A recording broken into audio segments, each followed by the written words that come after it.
Hey, Washington Commanders fan. We've got some news that's about to shake up the field. And trust me, you don't want to miss a second of it. First up, can you imagine the impact of losing one of our defensive pillars?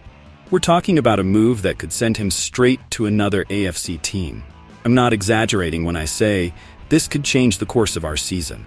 Stick around to find out how this could affect us. And speaking of changes, there's a rookie on the team who's been turning heads. Could this be the guy who becomes the next big sensation for the Commanders? His preseason performance has been so solid that he's being considered one of the best in his position. Don't miss out on the details of how this young talent could be key to our success. Last but not least, a new signing just joined the practice squad. A special team specialist who promises to bring something unique to the table. This move might just be the missing piece to fine-tune our game. You want to know all the details about this surprise addition? Don't go anywhere. So, what are you waiting for? Subscribe, hit that like button, and join me on this journey through the hottest news about our Washington Commanders. And remember, hail to the Redskins. Are you ready for what's coming, Commanders fans? Today, we're diving into something that could change the course of our season. What if I told you there are rumors swirling about the possible departure of one of our most solid defensive stars? Yeah, I'm talking about Jonathan Allen. Does it really make sense for the Commanders to part ways with one of the pillars of our defensive line? I don't think so. Let's break this down. Look, our defensive line has been one of our biggest strengths for years, with Darren Payne and Jonathan Allen forming one of the most feared duos in the NFL. But now, some folks are suggesting we could move on from Allen. Why? Because according to some experts, the team should focus on strengthening the offense to support quarterback Jayden Daniels. The idea is simple. We've already paid Payne, and we just drafted Jerzon Newton, so do we really need to keep spending so much on the defensive line? Now, let me ask you, do you really think it's a good idea to get rid of Allen? Here's what I'm saying. Defense has been our identity. We've managed to stay competitive, largely because of what this defensive line can do. And while I get the logic behind wanting to boost the offense, is that really worth sacrificing an essential part, what makes us strong? Think about it. Texans have been moving aggressively in the market, and a player like Allen would be a huge addition for them. But for us, what do we really gain from this move? Sure, we might get pieces for the future, but we'd also be weakening one of our most consistent areas. And here's the key point. The Commanders have had chances to trade Allen in the past, and they chose not to. Why change now? I think this tells us a lot about how the team views Allen.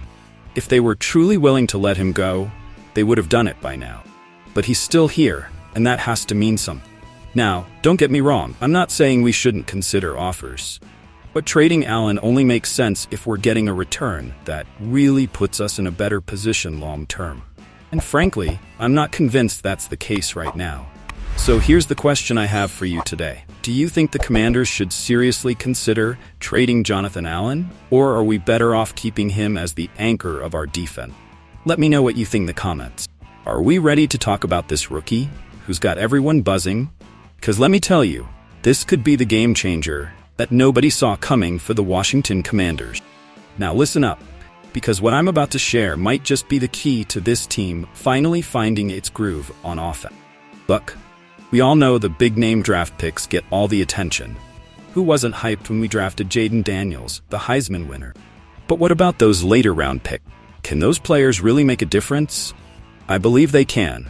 And in this case, we're talking about a tight end, Ben Sinot, who was picked on day 2 of the draft and, according to Pro Football Focus, is already proving to be a hidden gem. Now let me ask you this. Who among you expected a rookie tight end to crack the list of preseason standouts? I'm telling you, nobody saw this coming. Sinot didn't just shine in camp. With a 74.5 receiving grade from PFF, this guy is showing he can be a real playmaker. 4 passes thrown his way, and he caught all 4. That's efficiency. And it's not just about catching the ball. He's averaging over 2 yards per route run. That, my friends, is something we need to take note of. But let's not just focus on the stats. Let's talk about what this really means for our team. Having a tight end like Sinot, who's already proving he can be a threat in the passing game, gives Jayden Daniels a new weapon in his arsenal. And if this kid keeps it up, He could take over the TE1 spot from Zach Ertz before we even realize it. Imagine that, having a young, hungry tight end, connecting with a young, promising quarterback. Could this be the start of something big? I'm telling you, it just might be. Now think about what this means long-term. For the Commanders to really get back to being a winning team, we need to hit on our draft picks, especially those mid-round selections. Equipping Daniels with the right talent is crucial, and it looks like this rookie could be an important piece of that puzzle. But here's the big question I have for all of you. Do you think Ben Sinot could be the X factor that propels the Commanders' greatness this year? I'm saying it's possible, but I want to hear what you think. Nick Bellore?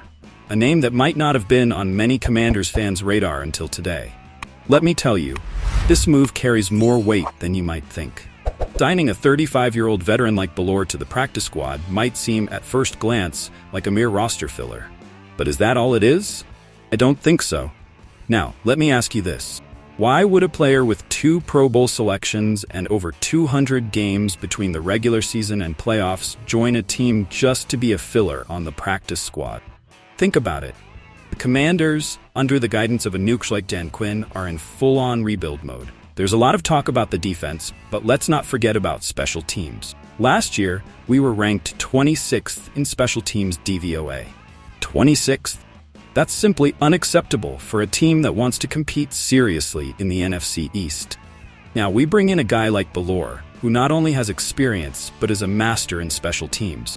Don't we desperately need to improve in that area? I'm telling you, Bellore could be the spark that ignites this unit and turns it into a formidable force, something we need if we want to talk about postseason. And look, Bellore isn't just a specialist.